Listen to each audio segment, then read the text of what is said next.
आज उस वीडियो में हम Khan university examination board class 10th सितंबर 2012 फिजिक्स पेपर 1 सॉल्व करेंगे. So let's come to our question number 1 of this year. So here we have our question number 1. Which of the following pendulum has the maximum time period? कौन से pendulum का जो time period है वो maximum होगा. So we know that time period is equals to 2 pi square root of L over G. तो ये हमारे पास टाइम पीरियड होता है सिंपल पेंडुलम का. इसे इसमें अगर हम देखें तो mass is independent of time period. So the greater length will have the greater time period. So 80 centimeter will have the greatest maximum time period. Option D is the correct answer. And which of the following given option with the velocity of the wave will be greater? Velocity किसके अंदर सबसे ज्यादा होगी? So for that, we need to check the number of waves in a unit time. So we have 15 waves in 4 seconds. It means it will be 15 over 4 waves per second. Similarly, 10 waves in 2 seconds will be equals to 5 waves per second. And in the first case, it will be equal to 6 waves per second. So the correct answer for this question will be option A. Let's come to our question number 3 and 4. If 60 wave passes in 10 seconds. We have the number of waves and we have time, and we need to calculate the time period. So the time frequency is waves over time. So time period will be equals to the time divided by number of waves. So number of waves we have is 60 and we have total 10 seconds. So 10 over 60 seconds will be the time period of this wave. So correct answer is option A. Then we have question number 4. Which of the following type of wave is used by astronauts to communicate with each other in space? So we know that the types of waves that can travel through space are electromagnetic. Electromagnetic waves use करते हैं और इन electromagnetic waves के अंदर भी they use mostly radio waves to communicate with each other. Let's see question number 5. Which of the following diagram represent the correct phenomena of refraction of light? So refraction of light का phenomena correct किसमें describe हो रहा है? So in that diagram, in the first one,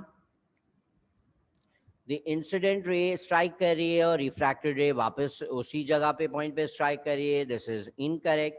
similarly यहाँ पर air और glass के medium से लाइट स्ट्रेट पास हो रही है making an angle less than 90. सो ये भी विदाउट बेंडिंग पास नहीं हो सकती. Incorrect one.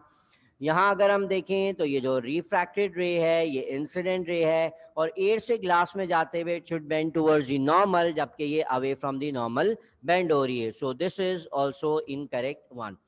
So ये हमारे पास यहाँ पे incident, this is refracted, passes through air and glass boundary. It is bending towards the normal. So this is the correct answer for this question. In question number 6, we have a double convex lens. एक double convex lens हमारे पास मौजूद है. That is used as a simple microscope to enlarge the object. और simple microscope हमेशा large image form करता है, virtual image होती है और इरेक्टेड इमेज होती है. सो इस तरह की इमेज फॉर्म करने के लिए या सिंपल माइक्रोस्कोप की वर्किंग के लिए हमें ऑब्जेक्ट को कहाँ प्लेस करना चाहिए. So as we have studied that if we place our object in front of focus से आगे प्लेस करेंगे बिटवीन एफ एंड ओ तो हमारी जो इमेज फॉर्म होगी वो बिल्कुल मैग्नीफाइड वर्चुअल और इरेक्टेड होगी. So between F and O is the correct answer.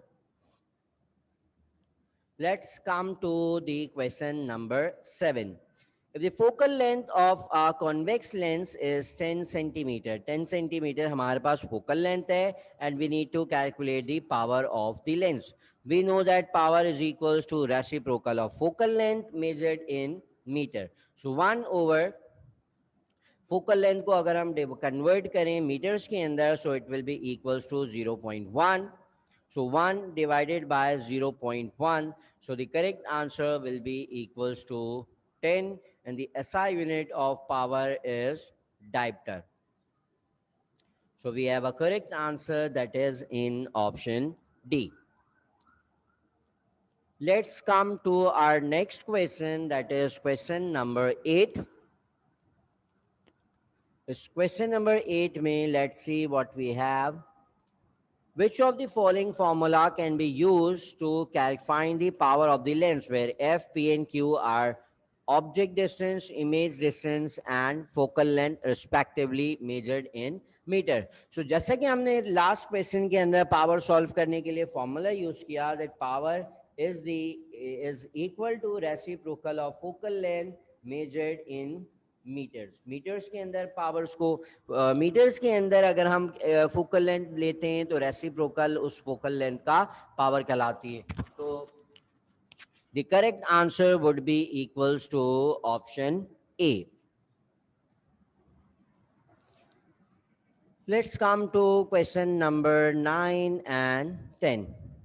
Which of the following component in a circuit will tends to block the direct current and allow the alternate current to flow? वो electrical device, वो electrical component जो कि direct current को block करता है जबकि allow करता है ऑल्टरनेटिंग करंट को फ्लो करने में या फ्लो होने में. So that device is our capacitor. Capacitor वो डिवाइस है जो कि डीसी सर्किट में एप्लीकेबल नहीं है. It only works in an AC circuit. Question number 10. What is the reading of on the voltmeter in the given diagram? So given diagram मतलब battery के साथ हमने वोल्टमीटर लगाया है और बैटरी का वोल्टेज हमें मालूम करना है. हमें पता है कि यहाँ जितना भी टोटल वोल्टेज होता है वो यहाँ इन तीनों के ऊपर डिवाइड हो जाता है, V1, V2 and V3. So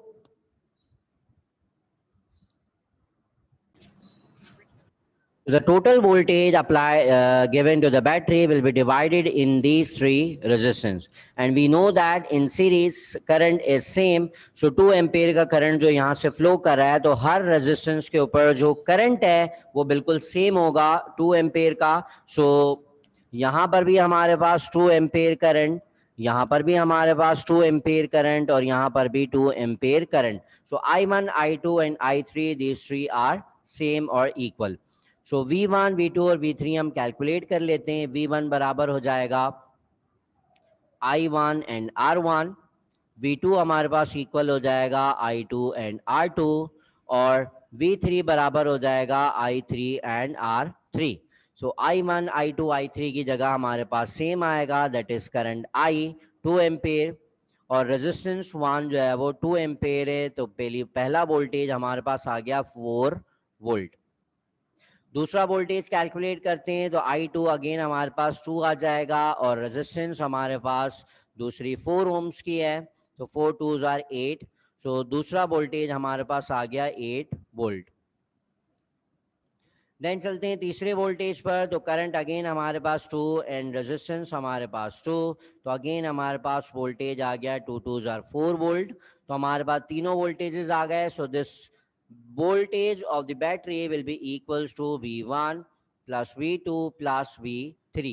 V1 4 था, V2 8 है और V3 4 है. So total we will get 16 volts. So the correct answer is option D. Let's come to our next question. In the given diagram, all of the following bulbs will not glow if we remove one bulb. कौन से bulb को remove करने से हमारा कोई भी bulb glow नहीं करेगा? So we have to check the complete path. अगर लेट से अगर हम B1 को रिमूव कर देते हैं सो कंप्लीट पाथ हमारा कुछ यहाँ से फॉर्म कर लेगा बैटरी के साथ. तो B3 और B4 ग्लो कर जाएंगे.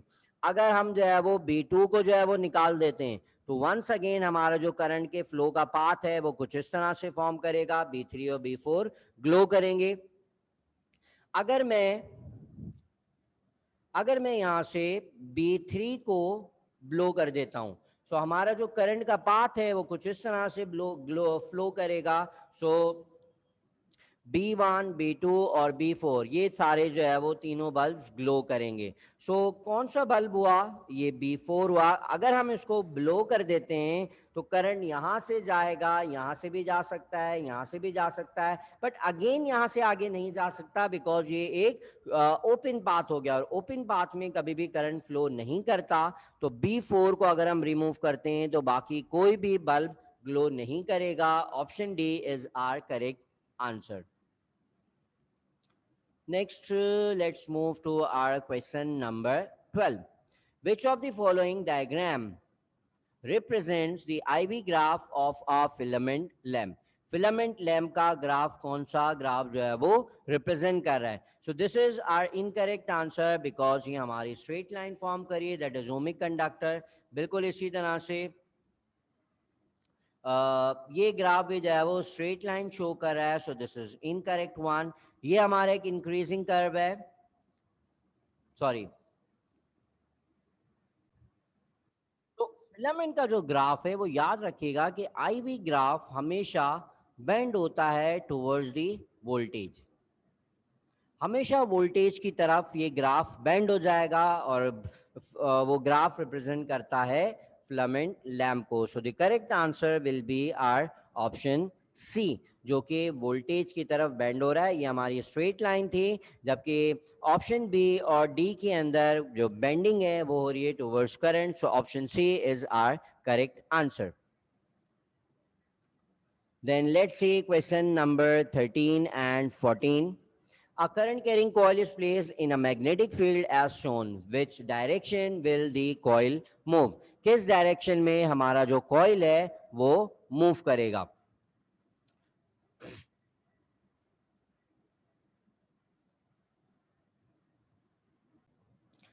तो हमें पता है कि जब भी हम करंट कैरिंग कॉइल को प्लेस करते हैं मैग्नेटिक फील्ड के अंदर तो इस पॉइंट पे और इस पॉइंट पे फोर्स कैंसिल हो जाती है, जबकि इन दो अपोजिट एंड्स के ऊपर दो अपोजिट फोर्सेस लगती हैं जो कि इसे रोटेट करेंगी along this line of axis that is represented with xy. So along the axis xy, along the axis of xy ये rotate करेगी। Option B is the correct answer. In the given diagram as shown, the conductor placed in a magnetic field. What will be the direction of force acting on that conductor? So direction हमें मालूम करनी है force की, that can be found by using Fleming's left hand rule. Fleming's left hand rule के मुताबिक हम ये direction मालूम कर सकते हैं, जिसमें थंब हमारी फोर्स होती है, four finger is the direction of magnetic field and middle finger is the direction of current.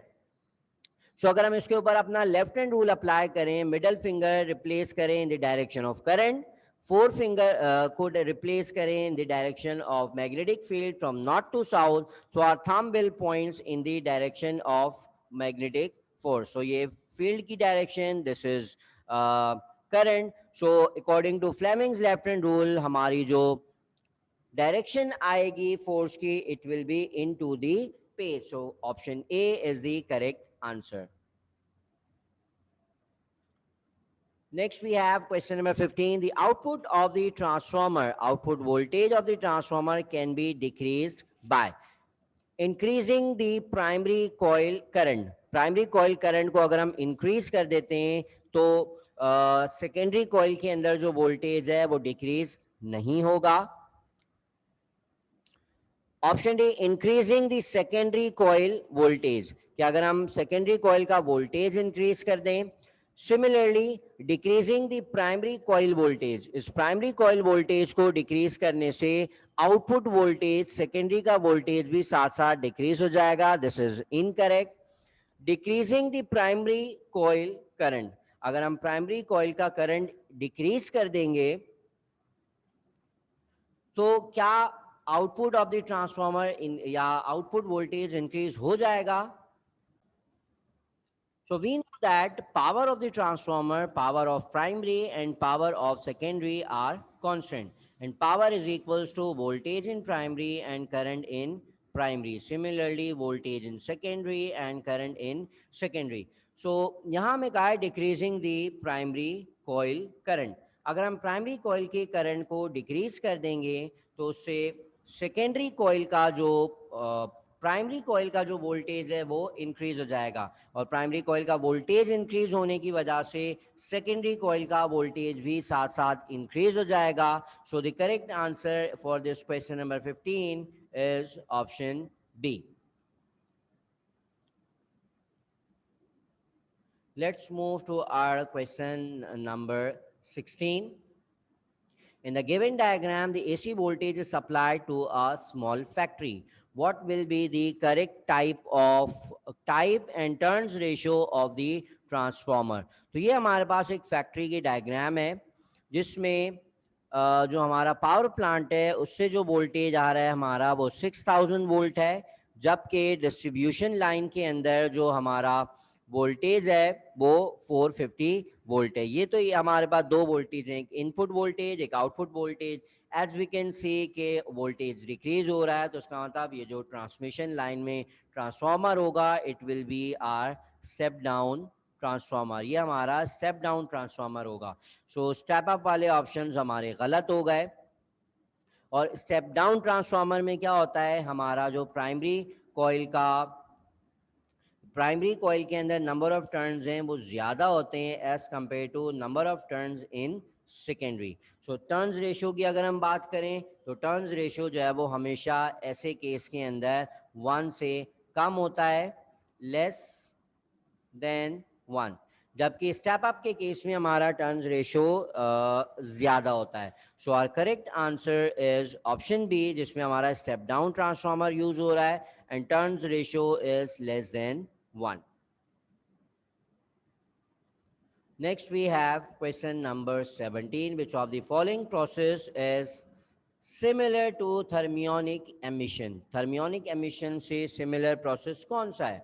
So thermionic emission के अंदर energy absorb करते हैं electrons and they emit from the metallic surface that is similar to the process of evaporation, जिसमें thermal energy को absorb करके जो molecules हैं वो escape कर जाते हैं from the surface of the liquid. So option D in this case is the correct answer. Then let's see question number 18. The diagram shows a beam of electron entering into the region between two charges. So ये हमारे पास electron beam है जो हमें पता है कि it is negative and passing through these two electrodes और positive and negative plates. तो ये बीम यहाँ से पास होते हुए बेंड हो जाएगी towards the positive plate because it is negative. So ये अकॉर्डिंग टू दिस डायग्राम ये डिफ्लेक्ट होगी in the upward direction. So option A is our correct answer. Let's move to our question number 19. Which of the following shows the correct input combination for the logic gate Q? तो logic gate Q की जगह हम क्या answer करें कि हमारे पास यहाँ answer 1 आना चाहिए. सो अगर हम P को देखें तो P हमारा एक्चुअली NAND गेट और ये हमारा जो है वो एंड गेट है और ये हमारा एंड गेट है. आउटपुट में हमें इन सब से 1 चाहिए. सो फॉर एग्जाम्पल एक्स और वाई की जगह हम ये वाला ऑप्शन रख के देखते हैं. एक्स भी 0 है, वाई भी 0 है. जब दोनों 0 होंगे तो यहाँ से आउटपुट 0 आएगा. इट्स मीन यहाँ एंड के अंदर आउटपुट जा रहा है 0.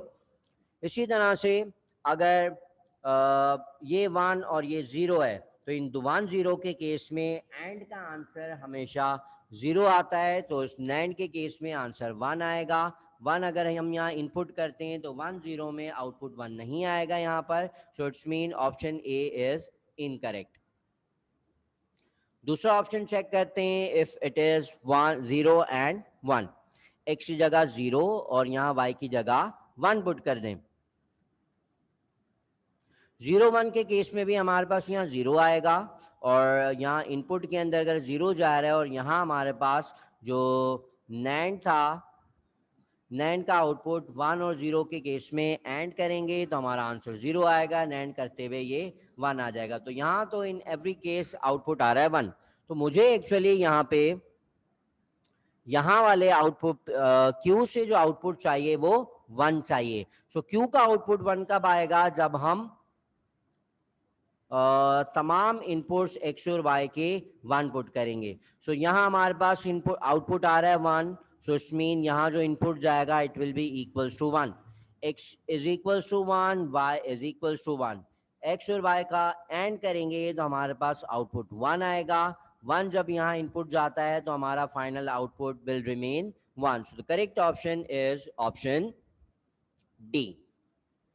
Next we have all of the following are the uses of internet except one. तमाम जो है वो हमारे इंटरनेट के uses हैं सिवाय एक के।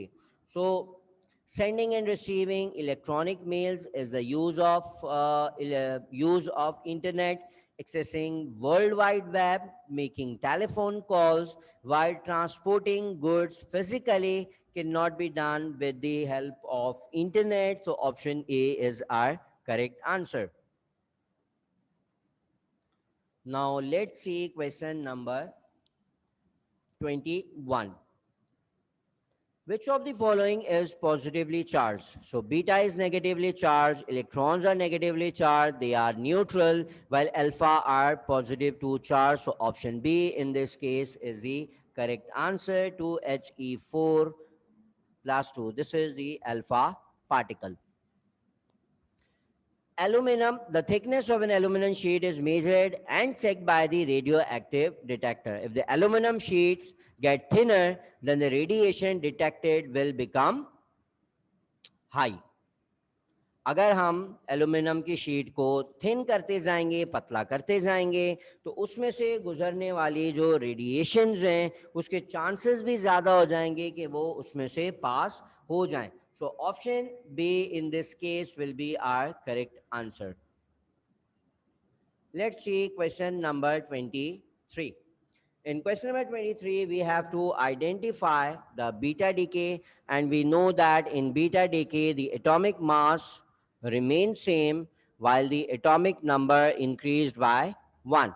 So the correct representation is given in our option A, in which atomic number is increased by 1 and atomic mass remains same. And this is the beta radiation.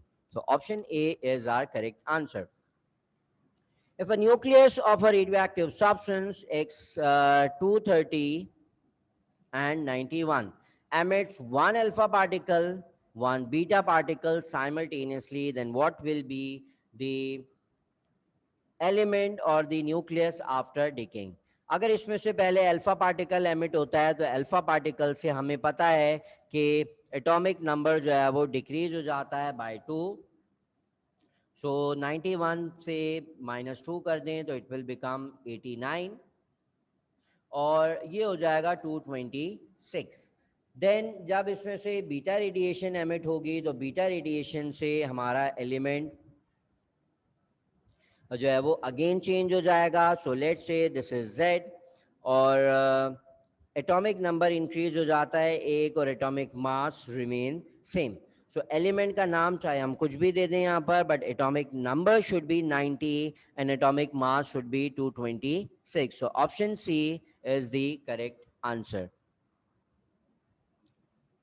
So let's move to our last question of this year. X1, X2, X3, X4 are four isotopes with which we have number of protons and neutrons are given. Which two isotopes are of the same element? कौन से दो isotope जो है वो same element के हैं? तो same element का मतलब क्या होता है कि they should have the same number of protons. उसके बाद सेम नंबर ऑफ प्रोटॉन्स होने चाहिए for element to be same. So अगर हम यहाँ X3 और X4 को देखें तो X3 और X4 के अंदर जो नंबर ऑफ प्रोटॉन्स हैं वो दोनों में 92 है। It's mean X3 and X4 are of same element. So the correct answer for this last question of this year 25 is X3 and X4, that is option D.